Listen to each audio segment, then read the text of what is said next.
नमस्कार। आज की इस वीडियो में हम आकस्मिक अंतर्जात बल ज्वालामुखी क्रिया का विस्तृत अध्ययन करेंगे। आंतरिक शक्तियों में भूकंप की भांति ज्वालामुखी की घटना भी इतनी आकस्मिक एवं शीघ्र घटित होती है कि उसका पृथ्वी की सतह पर तत्काल विनाशकारी प्रभाव दिखाई देता है।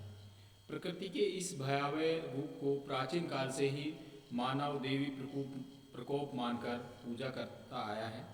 जापान में फ्यूजियामा, कीनिया में किलिमंजारो व भारत में ज्वाला देवी को आज भी पवित्र मानकर पूजा जाता है।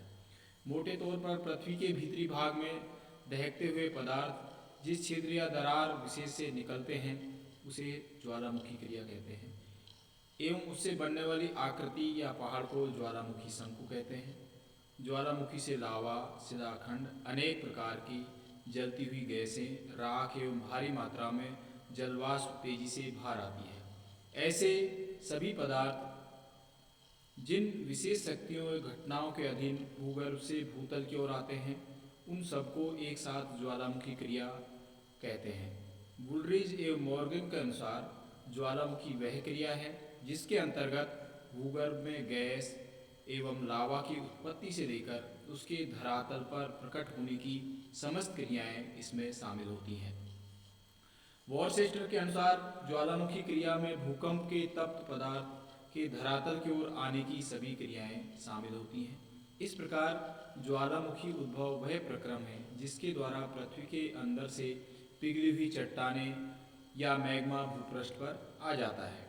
मैग्मा वह पिघला हुआ सेल पदार्थ है जो भूपर्पटी की ओर ठोस चट्टानों के नीचे पाया जाता है, जिसका तापमान बहुत अधिक होता है तथा जिसमें गैस एवं अन्य पदार्थ भी पाए जाते हैं। जब मैग्मा पृथ्वी की सतह पर आता है तो उसमें मिली हुई गैस एवं जलवाष्प अलग निकल जाती हैं, तब उसे लावा कहते हैं। इस प्रकार मैग्मा लावा प्लस गैस प्लस वाष्प का मिश्रित रूप है। मैग्मा की उत्पत्ति अत्यधिक ऊंचे तापमान पर भूगर्भ में सेलों के पिघलने से होती है। इतना अधिक तापमान या ऊष्मा पृथ्वी की उत्पत्ति काल की तप्त अवस्था से तथा रेडियो सक्रिय पदार्थों से प्राप्त होती है। पृथ्वी की गहराई में स्थायी मैग्मा भंडार पाया जाता है जिसकी स्थिति लगभग 50 किलोमीटर नीचे मानी जाती है। प्लेट विवर्तनिकी सिद्धांत में मैग्मा के कुछ प्रकार बताए गए हैं, जिसमें एटलांटिक मैग्मा सागरीय प्लेटों के कारण और रियोलेंटिक मैग्मा महाद्वीपीय प्लेटों के कारण प्रमुख हैं। अब ज्वालामुखी उद्गार के कारण क्या है कि किस कारण से ज्वालामुखी फटते हैं या ज्वालामुखी का उद्गार होता है। ज्वालामुखी की संपूर्ण क्रिया भूगर्भ की स्थिति से संबंधित है।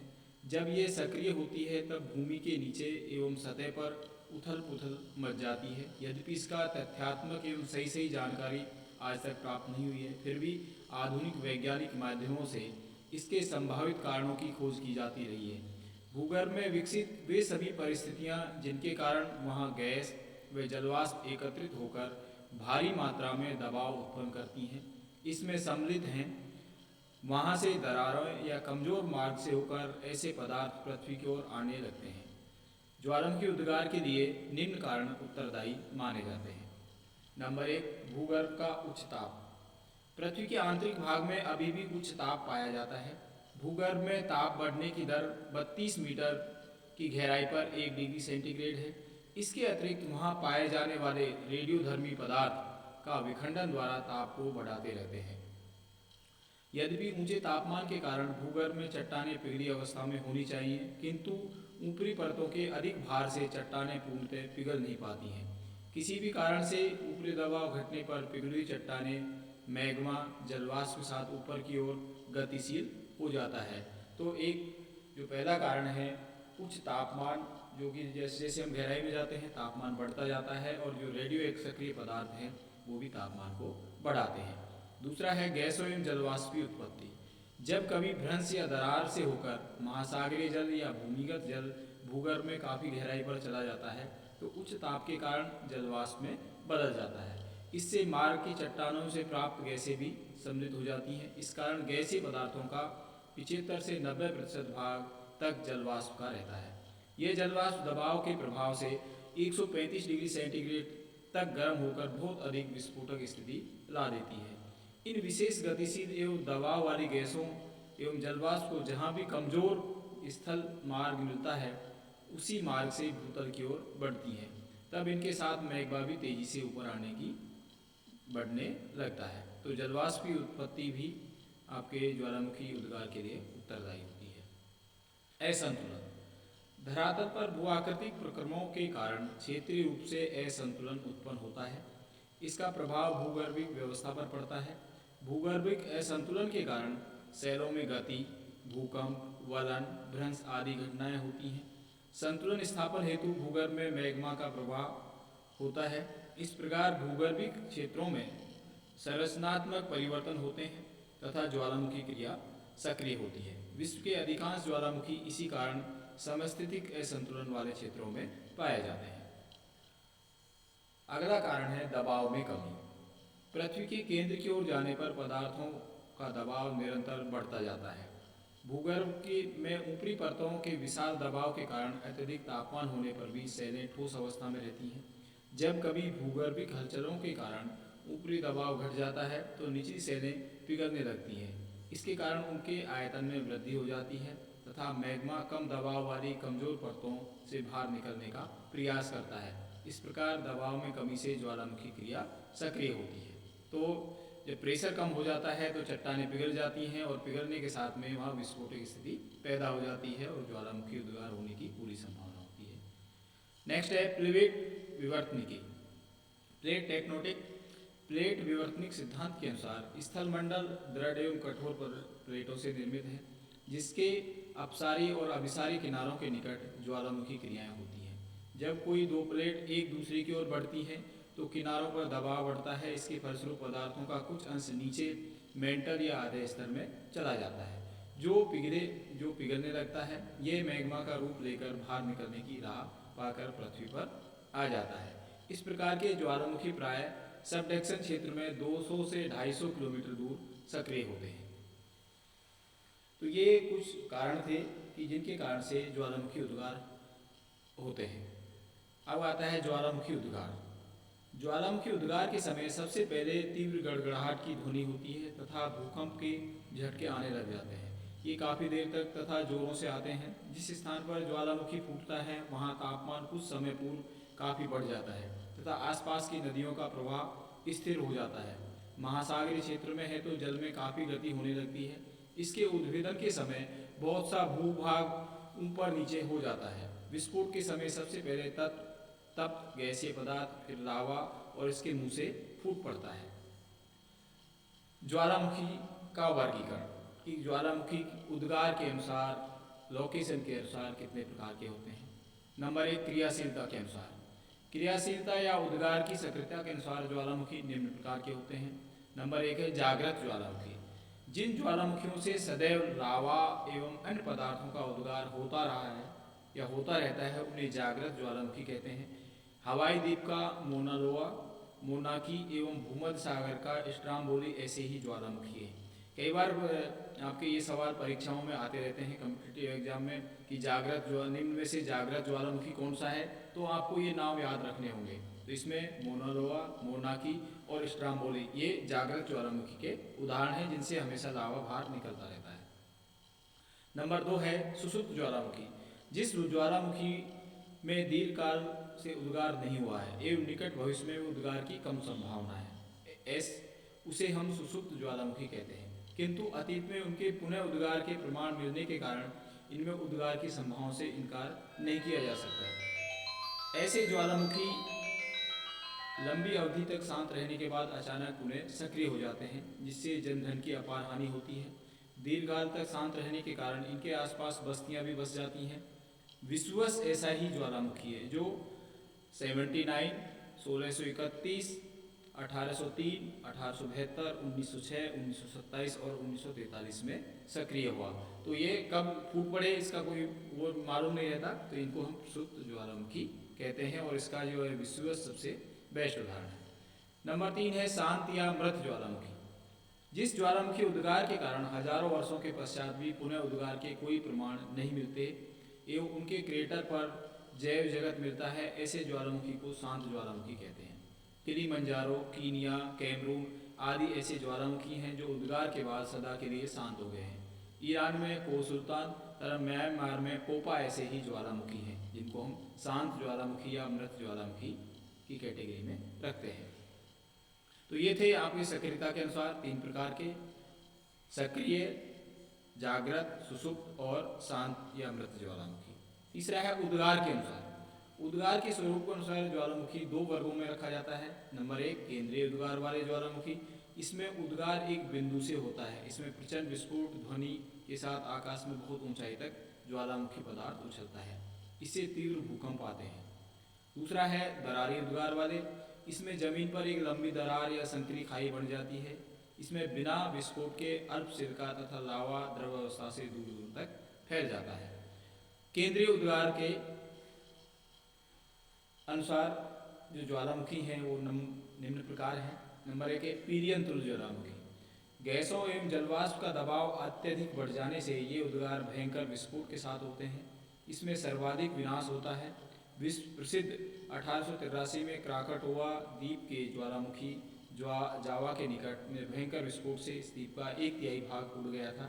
इससे निकली धूल, राख एवं गैस के बादल 80 किलोमीटर की ऊंचाई तक छा गए थे। इसके विस्फोट की आवाज़ 4800 किलोमीटर दूर ऑस्ट्रेलिया तक भी सुनाई दी। स्थानीय सागर तल पर 37 मीटर ऊंची लहरें उठने से जावा एवं सुमात्रा के तट 36,000 व्यक्ति मारे गए। ऐसा विस्फोट 1902 में माउंट पील पश्चिम द्वीप समूह में भयंकर आवाज़ के साथ हुआ। तो इनको हम पीरियन तुल्य ज्वालामुखी की कैटेगरी में रखते हैं। नंबर 2 है विषुवत तुल्य ज्वालामुखी। इसमें भी विविध गैसें, राख, धुआं, ठोस खंड, अम्लीय लावा भंडार भयंकर विस्फोट के साथ बाहर निकलते हैं। गैसों में वाष्प का दबाव अधिक रहने से निकले पदार्थ काफ़ी ऊंचाई तक उठकर चारों ओर दूर दूर तक बिखर जाते हैं।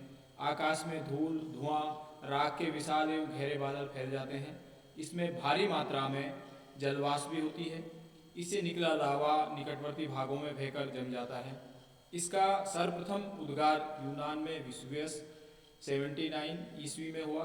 चूँकि प्लिनी ने इसका सर्वप्रथम पर्यवेक्षण किया था, अतः इसे पीलियन तुल्य भी कहते हैं। नंबर 3 है वल्केनियन तुल्य उद्गार। जहाँ विसुवियस तुल्य में वाष्प, गैस एवं राख के मिश्रित दबाव से भयंकर विस्फोट होता है, वहीं वल्केनियन तुल्य उद्गार में हर अगले उद्गार के समय शंकु में जमा लावा तोड़कर फेंक दिया जाता है। इस उद्गार में भयंकर दबाव एवं आवाज़ के साथ विस्फोट होकर पदार्थ बाहर निकलते हैं। वल्केनो ज्वालामुखी भूमध्य सागर के लिपेरी द्वीप समूह में स्थित है। इससे निकलने वाला लावा विषुवत से अधिक गाढ़ा, अतः इसे लेपेरी या बम जैसी आकृति आकाश में उछलकर भूमि पर गिरती है। इससे निकले गैसीय पदार्थ वाष्प, धूल व राख से फूल गोभी जैसे बादल बनकर दलदली वर्षा कर देते हैं। नेक्स्ट है स्ट्राम्बोली तुल्य ज्वालामुखी उद्गार। स्ट्राम्बोली ज्वालामुखी भूमध्य सागर के में सिसिली द्वीप के उत्तरी भाग में स्थित है। इसमें सामान्यतः कम गाढ़ा लावा निकलता रहता है। उद्गार के समय कभी कभी ज्वालामुखी की नदी में गैसों का दबाव बढ़ने से मध्यवर्ती अंतराल लंबा होने पर ही विस्फोट भयंकर आवाज़ के साथ होता है। लावा बेसाल्ट जैसा व कम गाढ़ा होने से काफ़ी दूर तक फैल जाता है। इस ज्वालामुखी उद्गार में गैस व धुआं कम, राख, शिलाखंड व धूल अधिक निकलते हैं। कुछ लावा तो ज्वालामुखी के क्रेटर में ही गिरता जाता है, बाकी शंकु के ढाल पर गिर जाता है, अतः लावा प्रवाह थोड़ी दूरी तक ही हो पाता है। नेक्स्ट है हवाई तुल्य उद्गार। हवाई द्वीप में मोना लोआ व मोना की 2 ज्वालामुखियों में उद्गार फटाकों जैसी आवाज़ के साथ कभी कभी होता रहता है। इसमें उद्गार के समय द्रव लावा मुँह से छिड़ककर ज्वालामुखी की दीवारों पर बिखर जाता है। जब लावा कुछ अधिक मात्रा में निकलता है तो इससे शंकु पर दरार पड़ जाती है। कुछ समय पश्चात कुछ मुख्य क्रेटर से या सहायक शंकुओं से गैस व लावा बाहर निकलता है। इसमें सहायक शंकु भी बन सकते हैं। अंतिम अवस्था में गैसों व लावा दोनों ही निकलना तेजी से घटने लगता है। हवाई द्वीप समूह में ऐसी और भी ज्वालामुखी हैं जिसमें बेसाल्ट लावा निकलता है। इसे शांत प्राय उद्गार भी कहते हैं। तो ये विभिन्न जो लोकेशन है उसके अनुसार जो ज्वालामुखियों के प्रकार थे। अब आता है ज्वालामुखी की संरचना। ज्वालामुखी के विभिन्न भागों को अलग अलग नामों से जानते हैं। वह नलिका जिससे ऊपर पिघला हुआ लावा गैसों का उद्गार होता है ज्वालामुखी नली या ज्वालामुखी द्वार कहलाता है। उद्गार के मुख को क्रेटर या कॉल्डेरा कहते हैं। लावा अनेक बार गौण दरारों से भी होकर निकलता है जिसे उपनली मार्ग या उपद्वार कहते हैं। भूगर्भ में जिन गहराइयों से लावा आ रहा है उसे मैग्मा भंडार कहते हैं। तो ये इसके विभिन्न पार्ट्स हैं आपके, शंकु, क्रेटर, उपनली, ज्वालामुखी नली, मैग्मा भंडार। ज्वालामुखी उद्गार के पदार्थ कि ज्वालामुखी उद्गार में क्या क्या बाहर निकलता है। ज्वालामुखी उद्गार के समय सभी प्रकार के चट्टानी पदार्थ, खनिज, गैस एवं जलवाष्प ऊंचे तापमान पर निकलकर भूतल एवं वायुमंडल में फैल जाते हैं। ये पदार्थ मुख्यतः 3 अवस्था में होते हैं। नंबर 1 गैसीय अवस्था। विभिन्न गैसें जलवाष्प बहुत ऊंचे तापमान पर ज्वालामुखी उद्गार के समय तेजी से फव्वारे की तरह निकलकर वायुमंडल में फैल जाते हैं। वास्तव में ज्वालामुखी क्रिया के लिए यही पदार्थ अधिक उत्तरदायी होता है। इसमें जलवाष्प की मात्रा 2/3 से अधिक होती है। इससे अतिरिक्त carbon dioxide, monoxide, sulphur dioxide, hydrochloric गैसें, नाइट्रोजन, अमोनिया व अन्य अम्लीय प्रभाव वाली तथा जहरीली गैसें निकलकर वायुमंडल में फैल जाती हैं। कुछ उद्गारों में धुआं निकलकर फैलता है। इसमें राख व धूल के महीन कण वातावरण को भारी बना देते हैं जिससे दृश्यता को प्रभावित होती है। सांस लेना में कठिनाई हो जाती है। इन गैसों के प्रभाव से आसपास की वनस्पति, प्राणी जगत एवं मानव पर घातक प्रभाव पड़ता है। नंबर 2 है ठोस पदार्थ। धूल व राख के अलावा अन्य ठोस पदार्थों में मुख्यतः शिलाखंड होते हैं। इनका आकार बालू के कण से लेकर विशाल शिलाखंड तक कोई भी हो सकता है। कुछ पदार्थ ठोस एवं सघन होते हैं तो कुछ मधुमक्खी के छत्ते के समान छिद्र में होते हैं। छोटे कण में टुकड़ों को सिंडर व ब्रेसिया के नाम से जानते हैं। ये नुकीले होते हैं। राख के टुकड़ों को टप कहते हैं। बड़े टुकड़ों को लेपिडी कहते हैं जो सुपारी व प्याज के आकार के होते हैं। इससे बड़े टुकड़ों को प्यूमिक या झाबा एवं बड़े बड़े खंडों को ब्लॉक या शैलखंड कहते हैं। बम एवं प्यूमिक दोनों ही यद्यपि उद्गार के बाद में ठोस रूप में मिलते हैं किंतु ये अम्लीय लावे के ठंडे होने पर भी विशेष आकृति ग्रहण कर पाते हैं। ज्वालामुखी बम गोलाकार, अंडाकार या फौजी बम की भांति लंबाकार अथवा किसी भी आकार एवं विस्तार का हो सकता है। जब वायुमंडल में फैली जलवाष्प ठंडी होकर सघन बादल का रूप धारण करती है तो कई बार भारी वर्षा भी हो सकती है। ऐसी वर्षा के साथ धूल, राख, गैस मिलने से दलदली के रूप में पानी बरसता है। इसे ज्वालामुखी दलदल का बहाव कहते हैं। द्रव अवस्था। जब भी ज्वालामुखी उद्गार होता है तो वहां से निकलने वाला लावा गाढ़ा एवं पैठिक कम गाढ़ा दोनों रूपों में मिलता है। जब लावा में सिरका की मात्रा अधिक होती है तो वह हल्के व रंग में अधिक गाढ़ा होने से तुरंत ठंडा होकर ठोस हो जाता है। लावा में जो जो सिरका की मात्रा घटती जाती है वह पतला, काला व अधिक भारी पदार्थों वाला होता है। यह धीमी गति से ठंडा होता है एवं काफ़ी दूर तक फैल जाता है। इसमें बेसाल्ट व एंडेसाइट जैसी कठोर चट्टानें बनती हैं। अधिक द्रव लावा होने पर दरारी उद्गार से वह भूतल पर दूर दूर तक फैल जाता है। रासायनिक संगठन के अनुसार लावा को 3 वर्गों में बेसिक लावा जिसमें सिरका 74% तक होती है, अधिक गाढ़ा, मध्यम लावा सिरका 58% तक होती है और मैफिक लावा जिसमें सिरका 49% तक होती है और ये अधिक तरल होता है। तो ये ठोस, द्रव, गैस 3 प्रकार के पदार्थ लावा ज्वालामुखी उद्गार से निकलते हैं। ज्वालामुखी क्रिया से कौन कौन सी भू-आकृतियाँ बनती हैं जो धरातल पर हमें नजर आती हैं। ज्वालामुखी उद्गार के समय अनेक प्रकार के ठोस, अर्धद्रव, गैसीय पदार्थ निकटवर्ती क्षेत्र में फैलकर वहीं जमा होते हैं। इससे धरातल पर अनेक प्रकार की आकृतियाँ बन जाती हैं। इसके साथ साथ भूतल के नीचे भी विशेष अनुकूल दशा होने पर, मैग्मा के विविध गहराइयों में ठंडा होने पर कई रचनाओं का निर्माण होता है। ये रचना ऊपरी सतह के कटाव के पश्चात ही धरातल पर दिखाई देती है। इस प्रकार से धरातल पर बनी आकृति को बाह्य भू आकृति या भूतल से नीचे बनी आकृतियों को आंतरिक भू आकृतियाँ कहते हैं। बाह्य भू आकृतियों में सबसे पहला आता है आपके, इसके अंतर्गत शंकु, क्रेटर, कॉल्डेरा, लावा गुंबद, लावा पठार एवं समतल क्षेत्र शामिल होते हैं। पहला आता है शंकु, कॉन्स। ज्वालामुखी उद्गार से बढ़ने वाली पहली एक विशेष महत्वपूर्ण आकृति उद्गार से निकले पदार्थों के जमा होने से बनती है। उसका आकार शंकु जैसा व त्रिकोणाकार होता है, इसे शंकु कहते हैं। ज्वालामुखी से निकले पदार्थों की प्रकृति के अनुसार शंकु भी कई प्रकार के होते हैं। नंबर 1 अम्लीय लावा शंकु। ऐसे शंकु तेज ढाल वाले व कभी कभी मोटे खंभे जैसे भी हो सकते हैं। इसमें लावा विशेष गाढ़ा होता है एवं सिरका अधिक होने के तत्काल ठंडा हो जाता है। इस कारण कई बार इसके आंतरिक भाग में गैस एवं ताप निकलते रहने से इसकी सतह शीघ्र चटक भी जाती है। उस समय संधियाँ पड़ जाती हैं। इसकी आकृति पीलियन व वर्केनियन जैसी होती है, अर्थात ऐसा शंकु तेज ढाल वाला एवं कम स्थान घेरता है। ऐसे शंकु शीघ्र नष्ट भी हो सकते हैं। नंबर 2 है पैठिक लावा शंकु। जब लावा में बेसाल्ट अधिक व सिलिका कम होती है तो लावा द्रव हल्का व धीरे धीरे ठंडा होने वाला होता है। इससे धीमे ढाल वाला व काफ़ी दूर तक फैला शंकु बन जाता है। इसका आकार शील्ड की तरह होता है। हवाई द्वीप में ऐसे शंकु ही पाए जाते हैं।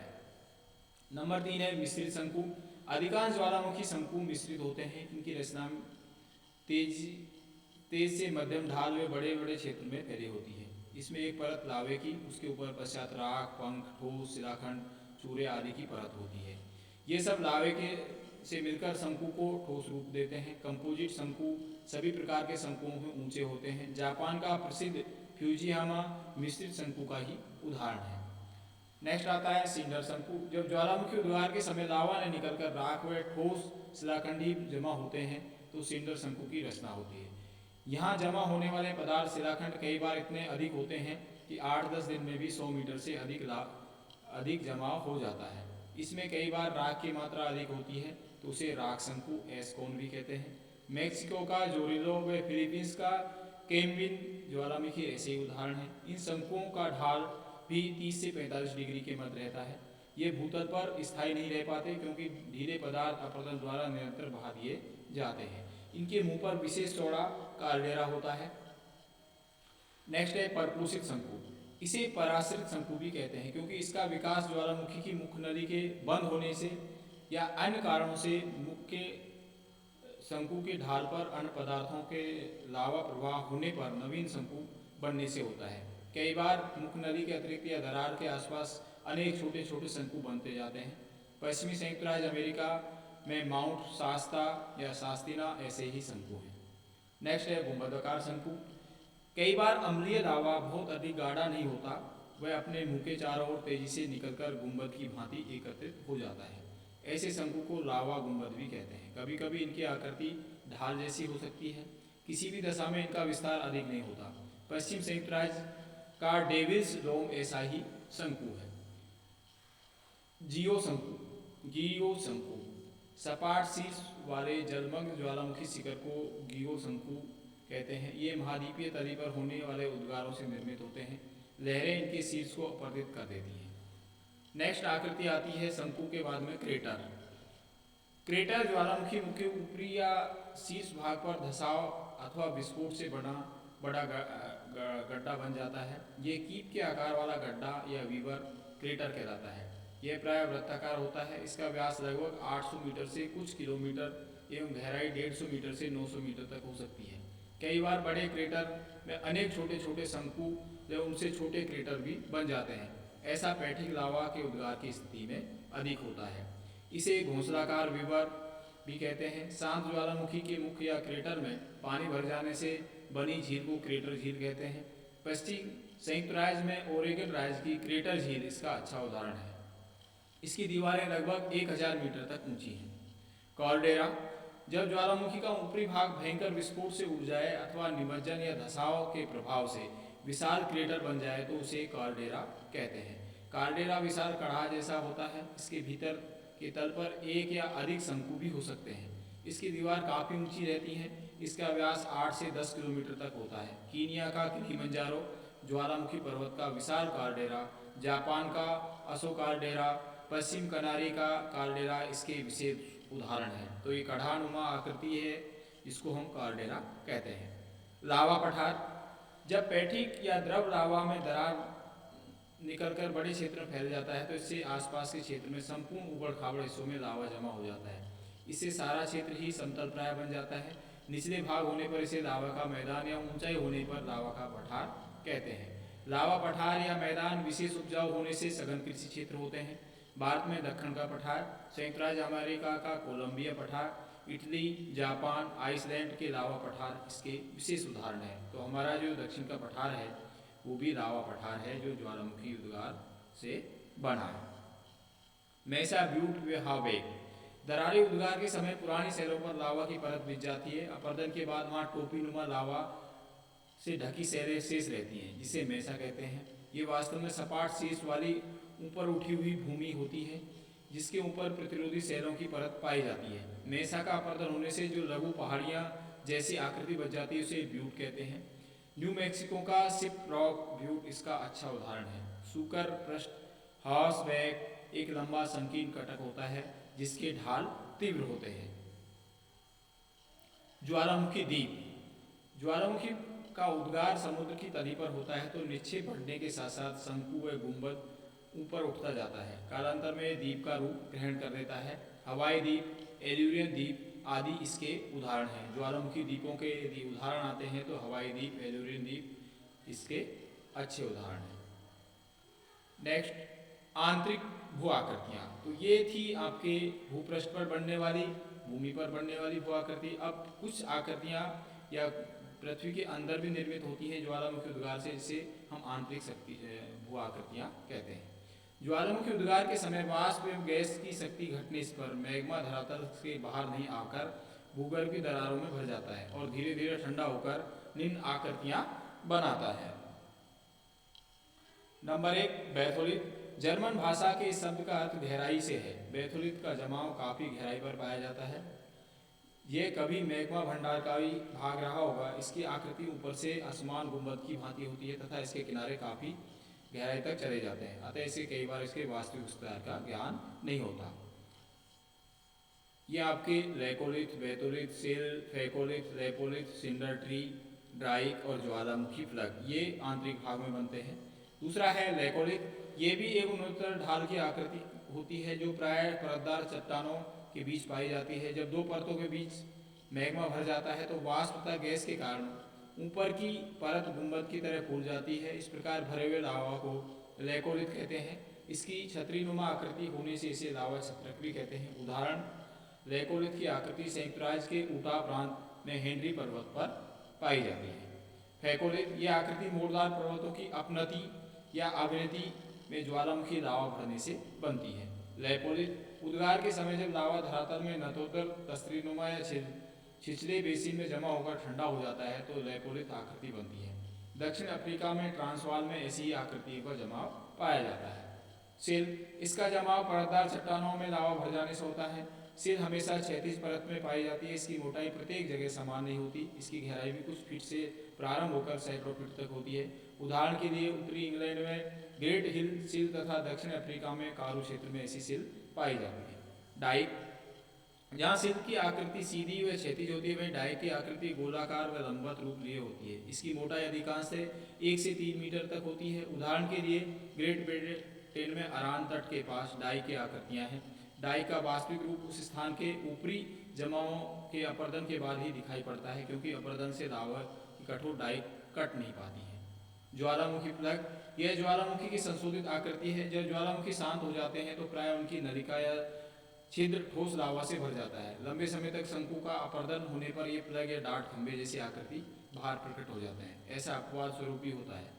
ज्वालामुखी क्रिया के गौण रूप, गीजर, उष्ण फव्वारे। आर्थर होम्स के अनुसार गीजर गर्म जल के स्रोत होते हैं जिनमें थोड़े थोड़े अंतराल पर गर्म जल तथा वाष्प प्राय ऊंचे दबाव पर तीव्रता से बाहर निकलता है। इनकी ऊंचाई कई मीटर तक होती है।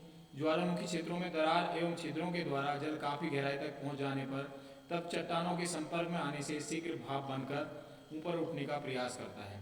ऊपरी शैल के दबाव एवं कठोर चट्टानों के कारण भाप निकल नहीं पाती एवं उसके तापमान ऊंचे हो जाते हैं। उच्च तापमान एवं दबाव वाली वाष्प जल को ऊपर धकेलती है, जिससे धरातल पर गैस मिश्रित उष्ण जल के फव्वारे छूटते हैं। दबाव कम होने पर गीजर शांत हो जाता है तथा उसके भूमिगत मार्ग पुनः जल से भरने लगते हैं। जल गर्म होता है और वाष्प के तापमान बढ़ने पर पुनः गीजर से फव्वारे निकलते हैं। ये दृश्य बड़ा मनोरम होता है। विश्व के गीजर के 3 प्रमुख क्षेत्र हैं। संयुक्त राज्य में येलोस्टोन नेशनल पार्क, आइसलैंड व न्यूजीलैंड में उत्तरी द्वीप। येलोस्टोन पार्क क्षेत्र में विश्व प्रसिद्ध ओल्ड फेथफुल गीजर है, जिसमें हर घंटे में 5 मिनट तक 60 मीटर तक ऊंचे फव्वारे चलते हैं। धूम्र छिद्र या धुआंरे, ज्वालामुखी से जब राख या लावा निकलना बंद हो जाता है तो कभी कभी वाष्प एवं अन्य गैसें निकलती हैं। इन्हीं को धुआंरे या धूम्र छिद्र के नाम से जाना जाता है। अलास्का में 10 सहस्त्र धूम्र छिद्रों की घाटी विश्व में धुआंों के लिए सबसे बड़ा क्षेत्र है। जिन धुआंों से केवल गंधक निकलती है उन्हें सौर फटारा भी कहते हैं। उष्ण जल के स्रोत, कभी कभी भूमिगत जल, इसमें अनेक खनिज मिले होते हैं। तापमान 20 से लेकर 100 सेंटीग्रेड तक पाया जाता है। धरातल पर जल स्रोत या चश्मे के रूप में प्रकट हो जाते हैं। येलोस्टोन पार्क में ऐसे ही गर्म जल के स्रोत हैं।